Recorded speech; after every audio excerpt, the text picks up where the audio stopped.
Sir pregnancy राहिलेली आहे आणि प्रेग्नन्सीमध्ये लोअर ॲबडॉनमध्ये थोडंसं पेन होत आहे आणि हे जे पेन आहे ते नॉर्मलपेक्षा थोडंसं जास्त आहे. तर आपण नेहमी पाहतो की काही वेळेला नॉर्मली पण काही पेशंटमध्ये क्रॅम्पी पेन्स लोअर ॲबडॉनमध्ये येत असतात. याच्या व्यतिरिक्त जर ते सिव्हिअर असेल, जास्त दुखत असेल, तर ह्यांची मल्टिपल कारणं असतात. त्यातले महत्त्वाचं कारण असतं लोअर युरिनरी ट्रॅक्ट इन्फेक्शन म्हणू शकतो आपण त्याला, किंवा त्यांच्यामध्ये आपण प्री मॅच्युअर डिलिव्हरीज किंवा प्रीटर्म लेबर किंवा ॲबॉर्शनचे कारणं किंवा एक्टॉपिक प्रेग्नन्सीज, हे सगळे महत्त्वाचे कारणं याच्यामध्ये असतात. यापैकी आपण युरिन इन्फेक्शनबद्दल आज थोडंसं डिस्कस करूया.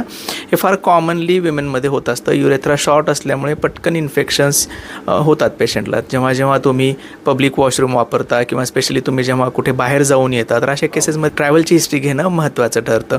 या पेशंटला खूप जास्त पोटात दुखणे, वॉशरूमला जाताना जळजळ होणे, फ्रिक्वेन्सी ऑफ युरिनेशन असणे, अनकंट्रोल्ड युरिनेशन होणे, या सगळ्या गोष्टी कॉमन होतात. तर ह्या गोष्टींना आपण जनरली अँटीबायोटिक चालू करून, पाणी भरपूर पिऊन किंवा सिरप्स असतात जसं की सिट्राल्का, सिटाल, ह्या अल्कलनायझर, युरिनरी अल्कलनायझर चालू करून ह्यांचं आपण हे कंट्रोल करू शकतो.